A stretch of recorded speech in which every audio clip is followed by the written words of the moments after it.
कल्याणम नमो आयरियाणम नमो वज्रायाणम नमो लोई सव्यसाहुणम। बोलिए अनंतानंद से परमेष्ठी भगवान की, आदि ब्रह्म आदिनाथ भगवान की, वर्तमान शासन महावीर भगवान की, आचार्य गुरु श्री 108 विश्व सागर जी महाराज जी की, अहिंसा में विश्व धर्म की।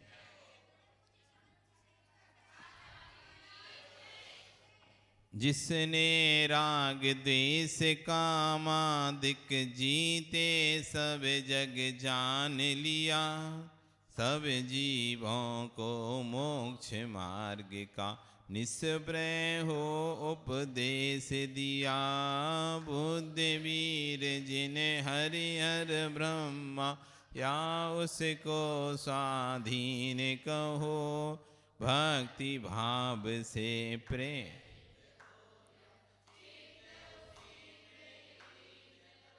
विषयों की आशा नहीं जिनके साम्य भाव धन रखते हैं, निज पर के हित साधन में जो निस दिन तत्पर रहते हैं। स्वार्थ त्याग की कठिन तपस्या बिना खेद जो करते हैं, ऐसे ज्ञानी साधु जगत में दुख समूह को रहे सदा सत्संग उन्हीं का ध्यान, उन्हीं का नित्य रहे। उन्हीं जैसी चर्या में ये चेत सदा अनुरक्त रहे। नहीं सताऊं किसी जीव को,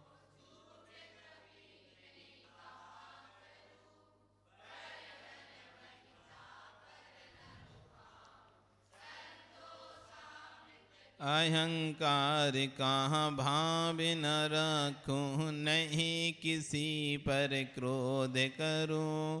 देख दूसरों की बढ़ती को कभी न ईर्ष्या भाव धरूं। रहे भावना ऐसी मेरी, सरल सत्य व्यवहार करूं। बने जहाँ तक इस जीवन में मैत्री भाव जगत में मेरा सब जीवों से नित्य रहे।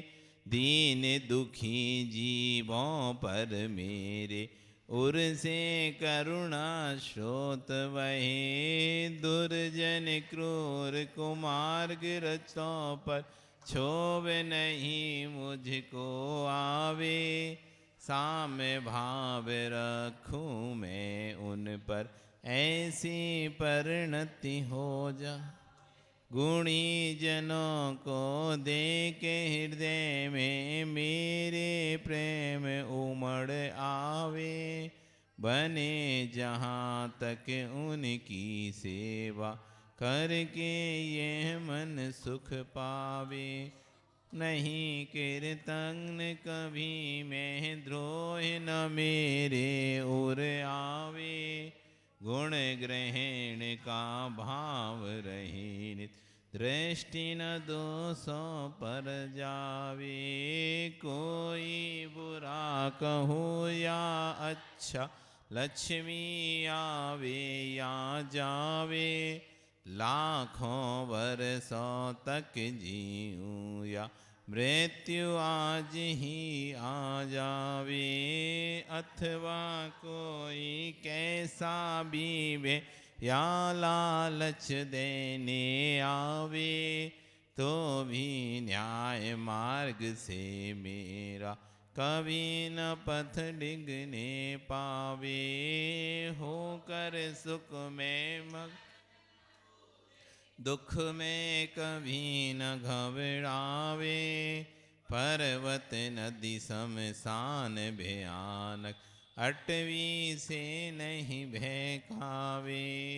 रहे अडोल अकम तर ये मन तृण तर बन जावे, इष्ट वियोग अनिष्ट योग में सहनशीलता दिखलावे।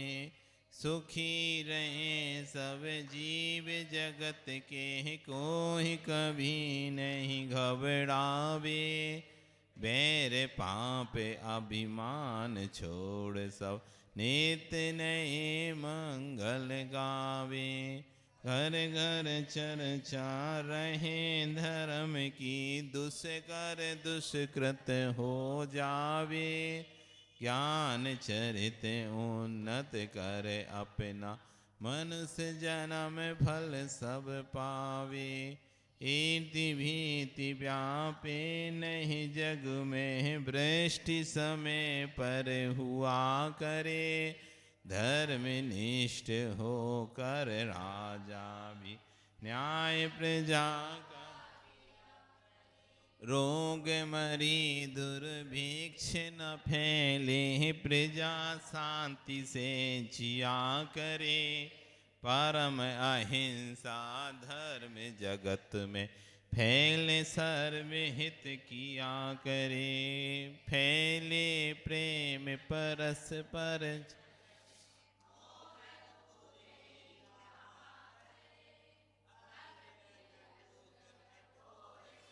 नहीं कोई मुख से कहा करे। बन कर सब युग वीर, हृदय से देशोन्नति रत रहा करे।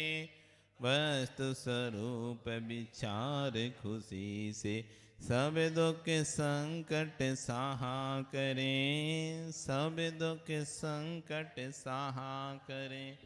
सब दुख संकट। कल यहाँ पर चर्चा चल रही थी, न्याय प्रजा का किया करे।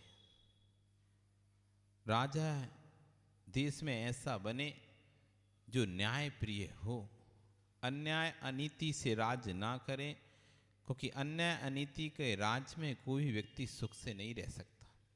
कल हम बोले थे कि एक कहानी आपको सुनाते हैं। पर्वत, बसु और नारद, तीन छात्र थे। पर्वत, बसु और नारद। पर्वत ब्राह्मण विप्र पुत्र था, नारद वैश्य पुत्र था, और जो बसु था वो क्षत्रिय पुत्र था, राजा का पुत्र था।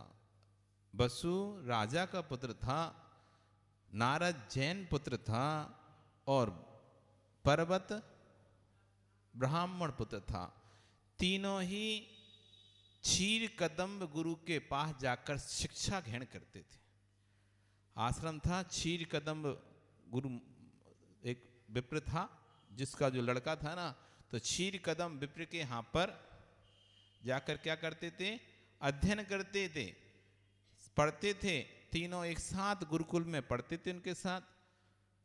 एक बार गुरु जी पढ़ा रहे थे, पढ़ाते पढ़ाते देखते हैं कि आकाश से दो मुनिराज विहार कर रहे हैं। आकाश से दो चार रिद्धिधार मुनिराज निकल रहे हैं। दोनों मुनिराज उन चारों लोगों को देखकर बोलते हैं, इसमें से दो स्वर्ग जाएंगे और दो नरक जाएंगे। दो स्वर्ग जाएंगे, दो नरक जाएंगे। जो गुरु थे उन्होंने सुन लिया। मुनिराज, तीन शिष्य और एक गुरु, चार लोग थे। तीन शिष्य, एक गुरु, चार लोग थे। तो मुनिराज कहते हैं इन चारों में से दो स्वर्ग जाएंगे और दो नरक जाएंगे। तो दूसरे मुनिराज पूछते हैं कौन स्वर्ग जाएगा, कौन नरक जाएगा? तो गुरु के साथ एक शिष्य मोक्ष स्वर्ग जाएगा और दो शिष्य नरक जाएंगे। अब गुरु जी ने सुन लिया कि भैया दो, मेरा बेटा मतलब राजा और इसका बेटा, गुरु का बेटा और राजा, ये दोनों नरक जाएंगे। और दूसरा वैश्य जैन शिष्य और ये गुरु, ये दोनों स्वर्ग जाएंगे। सुनने के बाद वो निकल गए। वो विप्र ब्राह्मण सोचता है कि नान्यथा मुनि भाषणम, मुनियों के भाषा अन्यथा नहीं होती। अब तो मुझे इस संसार में भयभीत हो गया हूं कि राजा का पुत्र ही जब नरक जाने वाला है, क्या है संसार की लीला। और उसको वैराग्य आ गया और अपने पुत्र को, जब शिक्षाएं पूरी हुई, अपने पुत्र को सब सौंप छाप के, और वो तो दीक्षा लेके अब मैं तो अपना कल्याण करूंगा, और वो घर छोड़कर दीक्षा ले लेता है। गुरु, राजा नहीं, गुरु ने सुना तो उसको तो बैराग हो गए, भैया नरक जाने वाले जिनको मैं पढ़ा रहा हूँ, इतनी मेहनत कर रहा हूँ, ये सब नरक जाने वाले हैं दोनों। अब क्या है इससे, मैं अब तो वो डर गया है कि आगे जाके क्या होगा, इसलिए उसने सब कुछ छोड़ा। वो कहीं मैं भी ना चला जाऊँ नरक, अपना कल्याण करना है मुझे, तो अब इनके पीछे नहीं लगना। और बेटे से मुंह खत्म किया और अपनी दीक्षा ले लिया और चला गया। ये तीनों लोग शिक्षा पूर्ण हो गई जिनकी, तो तीनों अपने अपने स्थान चले गए। वसु अपने राज्य में चला गया, जो वैश्य था पर्वत नारद वो अपने गांव चला गया, पर्वत जो था वो अपने गुरु के पिता की जगह पर बैठ गया, गुरु बन गया, गुरु पीठाधीन बन गया, गुरु अधिकारी बन गया। तो और चेले चपाटों को पढ़ाने लगा, दीक्षाएं देने लगा, मतलब गुरुकुल की दीक्षाएं होती ना पढ़ाने वाले, तो उसके शिष्य समुदाय बनाने लगे। एक दिन की बात है कि जब पर्वत अपने शिष्यों को पढ़ा रहा था और उसमें आया एक शब्द अजिष्ठ्य होमम। अजिष्ट होमम, अज का ही होम करना इष्ट है, अज का होम करना इष्ट है। जब ये शब्द आया तो शिष्यों ने पूछा, गुरुजी अज का मतलब क्या होता है? तो पर्वत बोलता है अज यानी बकरा। तभी उसी समय नारद का वहां पर पहुंचना हुआ। नारद ने सुना अजिष्ट होम यानी ये तो कह रहे हैं बकरे का ही हवन करना चाहिए, ऐसा अर्थ कर रहे हैं। तो तुरंत वो पर्वत को समझाता है, अरे आप क्या अनर्थ करते जा रहे हो? गुरुजी के साथ जब अपन पढ़ते थे, गुरुजी ने इसका अर्थ तो ऐसा नहीं बताया था। गुरुजी ने तो इसका अर्थ क्या किया था? अजिष्ट यानी 5 वर्ष पुराना धान, 5 वर्ष पुराने धान का होम करना चाहिए। और तुम क्या विपरीत ये पढ़ा रहे बच्चों को कि बकरे की अज की बलि देना चाहिए। अज यानी बकरा, बकरे की बलि देना चाहिए होम में। बिल्कुल हिंसा का कार्य बता रहे हो, बिल्कुल विपरीत एकदम। कहां 5 वर्ष पुराना धान और कहां बकरा, ये तो कहीं से कहीं संगत भी नहीं बैठती तुम्हारी। तो अब वो अपने शिष्यों के सामने कैसे कह दे कि हाँ तुम सही कह रहे, हम गलत बोल दिए। उसने पढ़ा ही नहीं था गुरुजी से, जब पढ़ा रहे थे गुरुजी, जब उधर कदर कहीं और ध्यान रहा होगा तो पढ़ नहीं पाएगा। लेकिन ये तो पढ़ा था ना पर्वत साथ में, तो उसने कहा लेकिन अब वो तो अपने शिष्यों के सामने कैसे अपनी गलती स्वीकार कर ले पर्वत। तो उसे कहा नहीं नहीं यही पढ़ाया था मेरे पिता ने, तुम भूल चुके हो। आपस में दोनों की बहस होने लगी। तभी अंदर से गुरु मां, मतलब जो उसकी मां, पर्वत की मां, तो उसकी गुरु मां हो गई, गुरु की पत्नी। तो वो सुन रही थी, तो उसको भी याद था कि अज का अर्थ तो 5 वर्ष पुराना धान ही है। मेरे पति ने कई बार जब इसका व्याख्या की है तो बकरा नहीं की, इसकी व्याख्या की है। जब तक वो समझाने के लिए आती बाहर, तब तक इन दोनों में शर्त लग गई कि ठीक है अच्छा मैं झूठ बोल रहा हूं तुम झूठ है, इसका निर्णय यदि 2 झूठ बोलेगा उसकी जिब्या कटवानी, उसकी जिब्या छेद दी जाएगी या उसकी जिब्या काटी जाएगी। इसका निर्णय अब राजा से करवाते, क्योंकि तीसरा साथ में पढ़ने वाला तीसरा अधिकारी कौन था? राजा वसु था। उस समय राजा वसु सत्य में, न्याय में प्रसिद्ध था। उसकी न्याय रीति के कारण, सत्य प्रियता के कारण पूरे नगर में, पूरे गांव, सब जगह प्रसिद्ध था। यहां तक कि देवता भी उसकी प्रशंसा करते थे न्याय के विषय में, कि न्यायप्रिय राजा है, सत्यप्रिय राजा है। और उसकी न्यायप्रिय सत्यप्रियता के कारण ही देवों ने उसको स्फटिक मणि का सिंहासन भेंट किया था। किसको? राजा वसु को, कि ये सत्य है, सत्य बोलता है और न्यायपूर्ण राज्य करता है। उस न्यायपूर्ण राज्य करने से पूरी प्रजा वहां पर सुखी रहती थी। तो देवों ने उसे वहां पर उसकी न्यायता के कारण उसको स्फटिक मणि का सिंहासन दिया। जब वो स्फटिक मणि के सिंहासन बैठता था तो दूर से ऐसा लगता था जैसे कि अधर में बैठा हुआ है, नीचे कुछ भी आधार नहीं है, बस बैठा हुआ अधर में। स्फटिक को सिंहासन इतना पारदर्शी था कि दिखता ही नहीं था किसी को, दूर से तो ऐसा लगता था जैसे कि जमीन से ऊपर अपने आप आसमान में बैठा हुआ है राजा। उससे और उसकी लोकप्रियता बढ़ गई थी कि जब तक ये सत्य बोलता है तब तक ये देखो ये अधर में बैठता है, आसमान में बैठता है, बिना किसी सहारे के बैठता है। ऐसी लोकप्रियता उसकी हो चुकी थी। और ये भी लोकप्रियता कि जब ये असत्य बोलेगा उसी दिन इसका सिंहासन, उसी दिन ये जमीन पर आ जाएगा। यदि मैं असत्य बोलूंगा, या लोक में प्रसिद्ध हो गया था कि जब भी असत्य बोलेगा, एक भी निर्णय इसका गलत होगा, उसी दिन ये जमीन से, आसमान से जमीन पर आ जाएगा। जब तक ये सत्य बोलता रहेगा तब तक ये आसमान में रहेगा, यानी वो स्फटिक का सिंहासन बना रहेगा। तो दोनों में जब बहस हुई तो दोनों का अब चलते अपन राजा के पास, क्योंकि जिस समय गुरुजी पढ़ाते तब वो बसु भी उस समय छात्र था और वह भी उस समय अध्ययन करता था। उसको तो ज्ञान होगा ना इसका, और वो तो सत्य प्रिय राजा है, न्याय प्रिय राजा है, तो वो तो सत्य ही बोलेगा, असत्य कैसे बोल सकता है। तो चले, अब इधर शर्त लग गई कि जो झूठा प्रसिद्ध होगा उसका जवान काट दी जाएगी।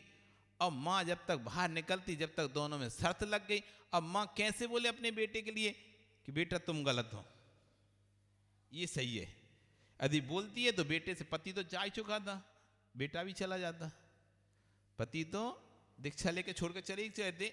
अब यदि वो कहती कि तुम बेटे तुम असत्य हो, तुम झूठ बोल रहे हो, उसका अर्थ 5 वर्ष पुराना ध्यानी है, तो बेटा भी की भी प्राण भी चले जाते।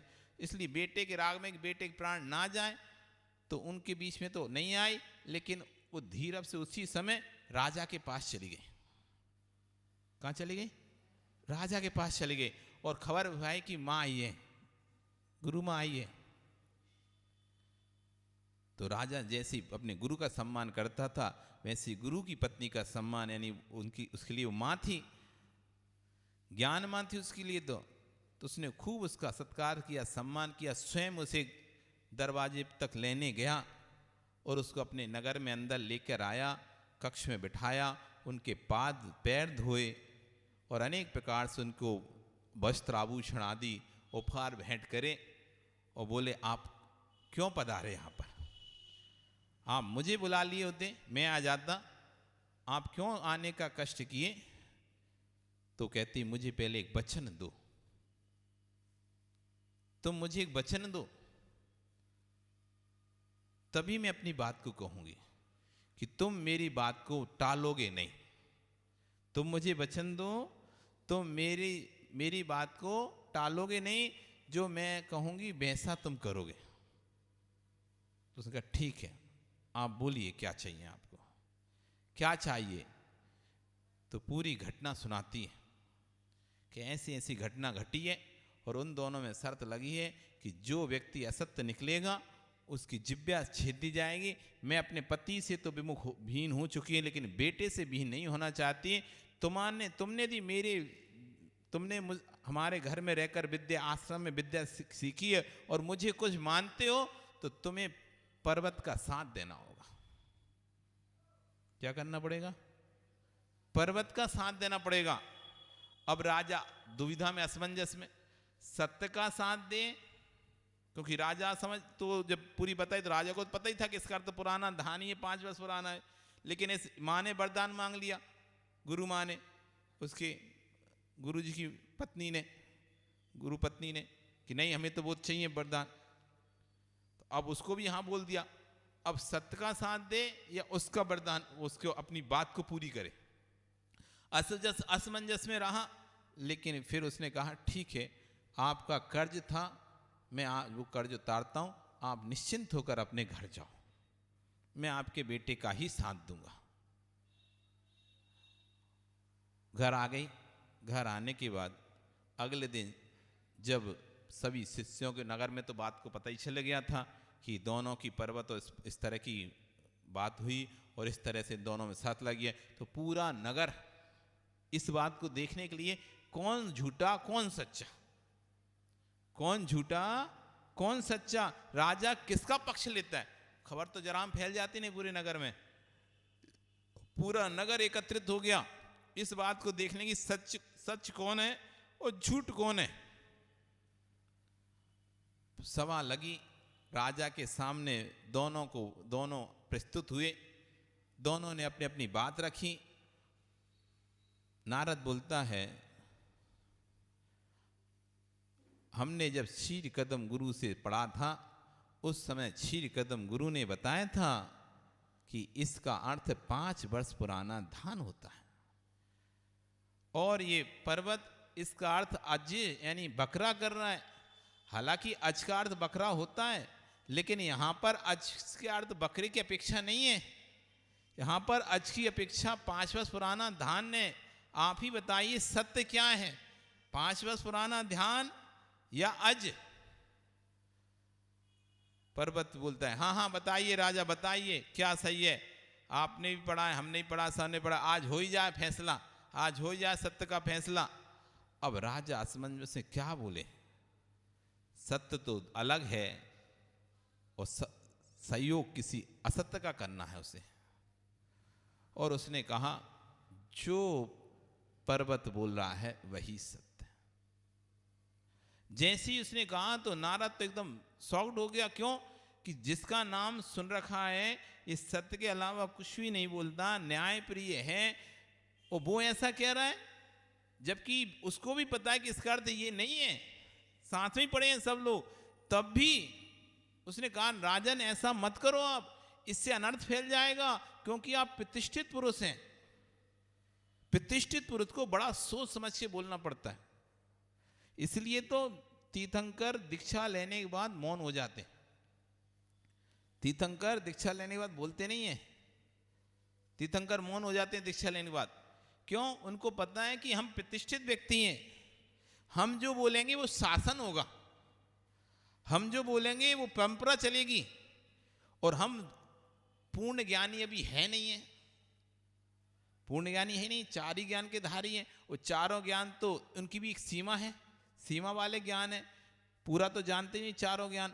जब तक पूर्ण वस्तु का ज्ञान नहीं हो जाएगा तो हम उसका निर्णय कैसे करेंगे कि क्या सही है क्या गलत है। आप पुस्तक का एक फ्रंट पीछे का देखकर ये थोड़ी बता सकते पुस्तक आगे का कैसा फ्रंट हो सकता है। हो सकता है आगे कोई दूसरा कलर लगा हो, आगे कोई फोटो और दूसरी लगी हो, जो यहां से दिख रहा है उसको फोटो दूसरी दिख रही, पीछे का नहीं दिख रहा। तो जब तक कोई व्यक्ति पूरा इसको चारों तरफ से ना देख ले तब तक वो बता नहीं सकता पुस्तक के बारे में आगे क्या है पीछे क्या है।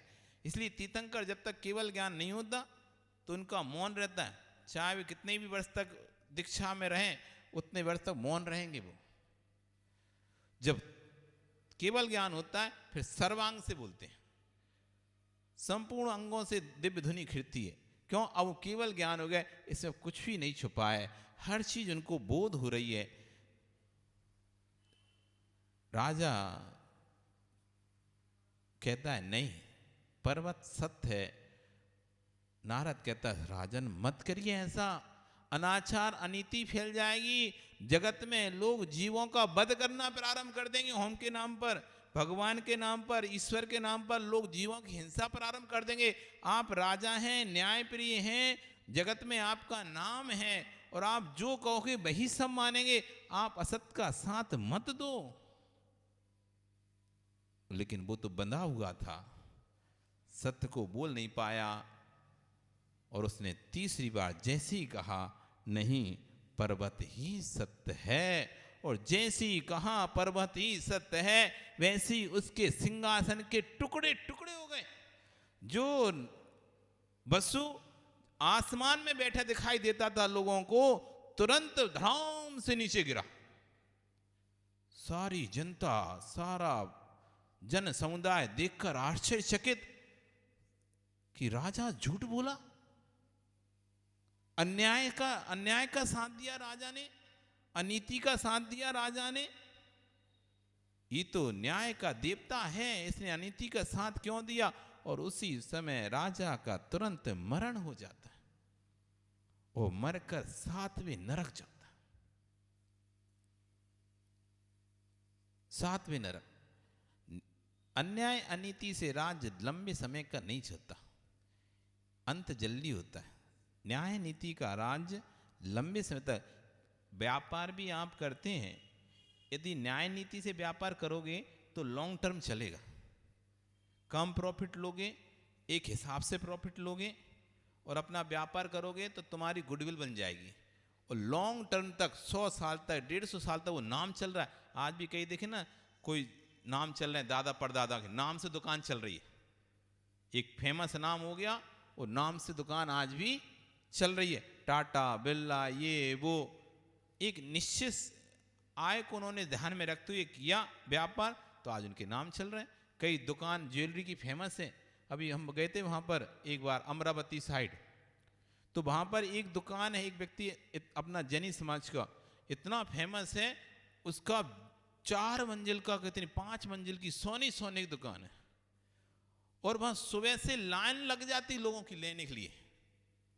कोई और दूसरी दुकान से लेते नहीं सोना, वहाँ पे गोल्ड, उसी की दुकान से सबको गोल्ड लेना है और लाइन लगा, जैसे कंट्रोल में लाइन लगा खड़े होते हैं ना ऐसे लोग, ऐसे उसकी दुकान में घुसने के लिए लाइन लगा खड़े रहते हैं लोग। इतना उसके दादा ने नाम कमाया, इतनी प्रसिद्धि प्राप्त की कि यहाँ पर किसी प्रकार का कोई भी फ्रॉड नहीं होता।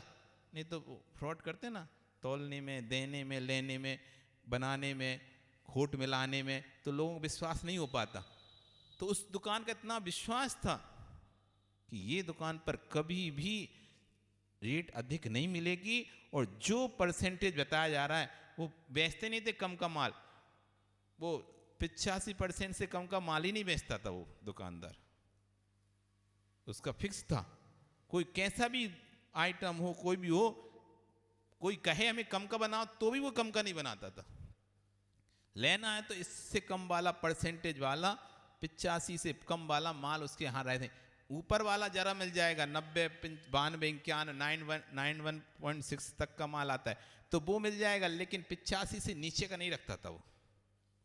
मतलब 20 कैरेट से नीचे का नहीं होता था हमारा माल। 20 carat, 18 carat, 12 carat, 14 carat, 21 carat, 24 carat, ये सब सोने की वो रहते हैं। तो उसके यहाँ प्रसिद्धि थी कि इसके यहाँ पर खोटा माल नहीं मिलता, चोखा मिलता है। क्यों? कि उसने न्याय नीति से व्यापार किया, प्रसिद्ध हो गए। आज वो तो चला गया, उसके फिर पिता बेटे हुए, वो भी चले गए, उनका पोता वो व्यापार चला रहा है। दादा का व्यापार आज भी पोता चला रहा है और उतनी ही भीड़ है आज। तो क्यों है ये भीड़ इतनी? क्यों? क्योंकि उसने न्याय से राज्य किया, न्याय से अपना व्यापार किया। आप भी विश्वास मानो, लगता है लोगों की हम एक रेट निश्चित फिक्स कर देंगे, लोगों की आदत रहती कम करने की, तो इसलिए वो कम करेंगे, इसलिए हम फिक्स नहीं रखते। कभी कुछ बताते रहते, कभी कुछ बताते, जैसा ग्राहक फंस जाता है हम वैसा प्रॉफिट कमाते नहीं। इससे आपका रेपुटेशन नहीं बढ़ती। जैसा ग्राहक फंसे वैसा प्रॉफिट करवाओगे तो रेपुटेशन नहीं बनेगी। एक निश्चित प्रॉफिट रखोगे, चाहे वस्तु मार्केट में कम हो चाहे ज़्यादा हो, आप यदि एक निश्चित प्रॉफिट रखेंगे तो कोई भी आपका आएगा, आंख बंद करके आपसे सामान लेके जाएगा। यदि आप दोहरी नीति से व्यापार करेंगे कि मार्केट में जब सामान नहीं है तो अलग रेट, सामान है तो अलग रेट, हमारा कस्टमर है तो अलग रेट, दूसरी दुकान का कस्टमर है तो अलग रेट, तो आप उससे अपनी रेपुटेशन नहीं बना सकते। यदि आपको कहीं भी, चाहे यहाँ तो हो गए व्यापार, यदि घर में भी आपको अपना राज्य करना है, एक सास चाहती है कि उसका दबदबा रहे घर में, एक सास चाहती है उसका दबदबा घर में रहे, तो उससे 2 बहू हैं, 3 बहू हैं, 4 बहू हैं, समान रूप से उसको साथ व्यवहार करना पड़ेगा। यदि वे किसी से ज्यादा किसी से कम का व्यवहार करेगी तो वो लोकप्रिय नहीं हो पाएगी घर में, लंबे समय तक उसका कहते हैं ना शासन नहीं चलेगा घर में, बगावत चालू हो जाएगी। नहीं, ये माँ जी उनके लिए ज्यादा करती हैं, हमारे लिए कम करती। उनका ज़्यादा ध्यान रखती है, हमारा कम ध्यान। और वही माँ बराबर से दोनों तीनों चारों भगवों का ध्यान रखे तो कभी भी बगावत हो ही नहीं सकती। और जब तक वो जीवन रहेगा उसका, बढ़िया आराम से ठाट बाट से उस सब पे राज करेगी। घर हो, समाज हो, देश हो, राष्ट्र हो, कहीं भी जहाँ भी आप न्याय नीति से राज्य करेंगे, न्याय नीति से फैसला करेंगे, न्याय नीति से निर्णय लेंगे, जैसा दूसरे के लिए निर्णय ले रहे हैं वैसे ही पहले के लिए निर्णय लेंगे, तो आपका राज्य चलेगा और कोई भी आपके विरोध में जा नहीं सकता। और जहां आपने एक का लिए अच्छा सोचा और एक के लिए बुरा सोच रहे, एक के लिए अच्छा कर रहे, एक के लिए बुरा कर रहे, एक को ज़्यादा स्थान दे रहे, एक को कम स्थान दे रहे, वहीं वहां पर अंदर ही अंदर धीरे धीरे आपके प्रति लोगों के अंदर विद्वेष, विद्रोह, द्रोह उत्पन्न होने लगेगा। इसलिए न्याय प्रजा का किया करे। हे भगवान, ऐसी भावना भाव, कोई राजा बने, कभी मैं भी कहीं राजा बन जाऊं, किसी समाज का मुखिया बन जाऊं, अध्यक्ष बन जाऊं, तो मैं भी न्याय नीति से उस समाज को चलाऊं, न्याय नीति से चलाऊं। जो भी बने वो हे भगवान न्याय नीति से राज्य चलाए, क्योंकि जहां न्याय है वहीं पर ही धर्म है, और जहां न्याय नहीं है वहां तो कलह है। घर में भी न्याय नहीं होता तो कलह होती है, और न्याय होती तो नहीं भैया, तो न्याय किया उन्होंने, विस्पष्ट था वो तो ऐसे ही, अब इसमें क्या किसी को दोष देना, बिल्कुल न्याय से उन्होंने काम किया है, कोई भी गलत नहीं किया है। तो वहां धर्म है, जहां न्याय वहां धर्म, और जहां अन्याय वहां अधर्म। इसलिए यहाँ पर भावना भा रहे हैं, हे भगवान न्याय प्रजा का किया करें, घर में रहें, घर के बाहर रहें, देश के पदाधिकारी बने, या घर के कोई अधिकारी बने, या समाज के अधिकारी बने, तो हे भगवान मेरे द्वारा न्याय नीति से प्रजा का पालन, घर का पालन, घर के सदस्यों का पालन, समाज का पालन, देश का पालन, राष्ट्र का पालन होता रहे। आपका समय हो गया, कल फिर आओगे, पर्याय रही तो पुनः कल हम फिर यहाँ पर और आगे चर्चा करेंगे। बोली भगवान महावीर स्वामी की जिनवाणी स्तुति। जावाणी